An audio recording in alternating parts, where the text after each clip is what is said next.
Hi everyone, my name is Megan Williams and today I'm going to be talking to you about the movie Remember the Titans. The first thing that I'm going to be talking to you about is the leadership styles depicted in the movie.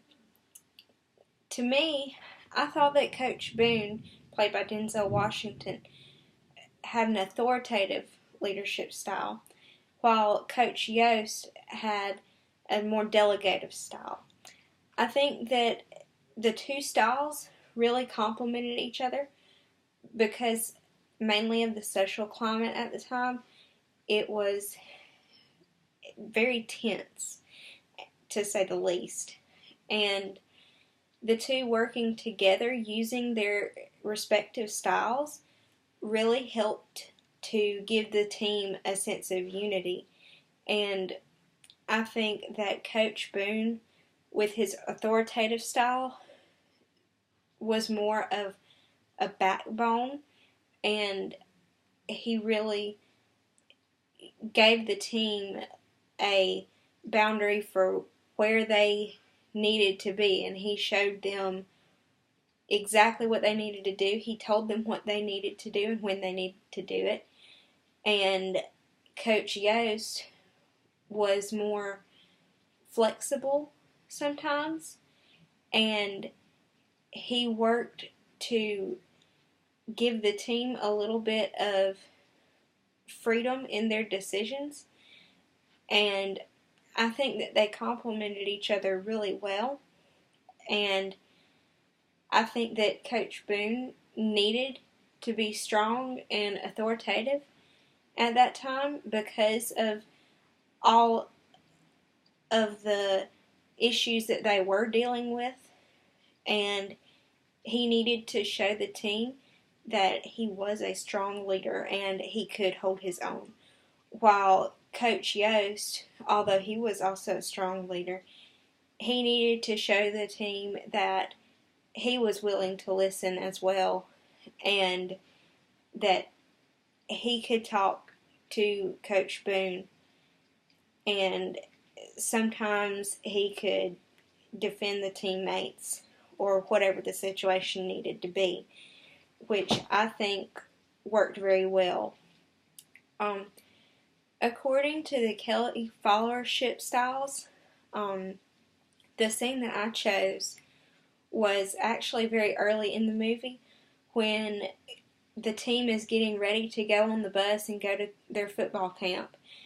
And Jerry Berthier and Ray Buds are about to get on the bus, and they're talking together and kind of saying some things that they probably shouldn't say, and they're a little cocky at the time. And Coach Boone approaches them and starts talking to them and kind of puts them in their place. And, as Coach Boone is, he is using an authoritative style. And at the time, Gary and Ray were both alienated followers, but eventually, through the movie, Gary becomes more of an exemplary follower. He really grew, and he was more willing to listen to Coach Boone because he got over his prejudices, while Ray stayed an alienated follower throughout the movie, and he did not. And I think that in that scene, it was good that Coach Boone was showing an authoritative leadership style to Gary because he was alienated at the time, and he needed to know that this was Coach Boone's position and he wasn't changing his position no matter what. And I think that the team needed that strength and that strictness. And the other thing that we were asked to talk about in our briefings is the organizational cultural issues that they might have been working against. And during that time, it was during like the 60s, and So it was a very difficult time during the civil rights era, and the things that Coach Boone and Coach Yost had to work against obviously were, racism, but within their own football team, not only were they working against racism, but they were working towards making the team unified. And I think that they did a really good job of that, because T.C. Williams High School was originally, before segregation, it was a all-white school, and then it was integrated, and so all of these kids, the black kids had always gone to school with black kids. They'd never had to deal with, anybody else. The white kids had always gone to school with white kids and never had to deal with anybody else. So they're working, at a school that was a traditionally white school, which was it was really big back then to have a black football coach as your head coach, at a traditionally white school. And that was something that you see Coach Yost having to work against as well, because he was to be inducted in this Hall of Fame, but it was iffy if he would get it, because now he wasn't a head coach anymore. And these other men were trying to ensure that he got this position in this Hall of Fame by rigging a game to make it look bad on Coach Boone. But Coach Yost wasn't going to allow that to happen.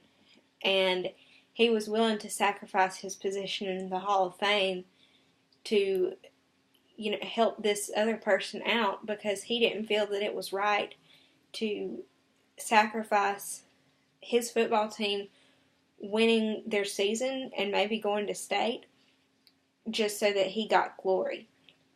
And to me, that was a really good thing that worked towards them overcoming this, because Coach Boone could tell that there was something odd going on, and Coach Yost later on clued him in on what happened, and I think that helped to strengthen them as leaders working together, because then Coach Boone knew that Coach Yost was willing to stand up for him. And we see not only are they working within their own football team to get rid of this hate, but they're also working within the community, because you see where Coach Boone lives, and you see that he's mostly surrounded by white people in his neighborhood. And one night somebody comes by and throws a brick through his window with his kids there, and his wife and Coach Yost's daughter. And you see that later on everybody in his neighborhood is applauding him for what a good job he's done as coach over that year.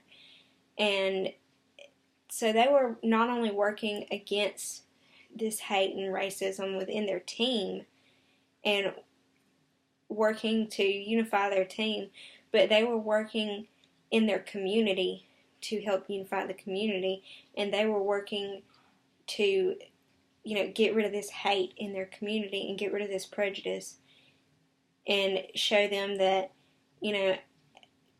this is not, a bad thing, that, black people and white people are going to be going to the same school together. And I think that really, everything that they did achieve the change that they were trying to achieve. And it may have been a little bit slower than they would have liked, but for the most part, the team was unified. So, that's my briefing. Thank you all for listening.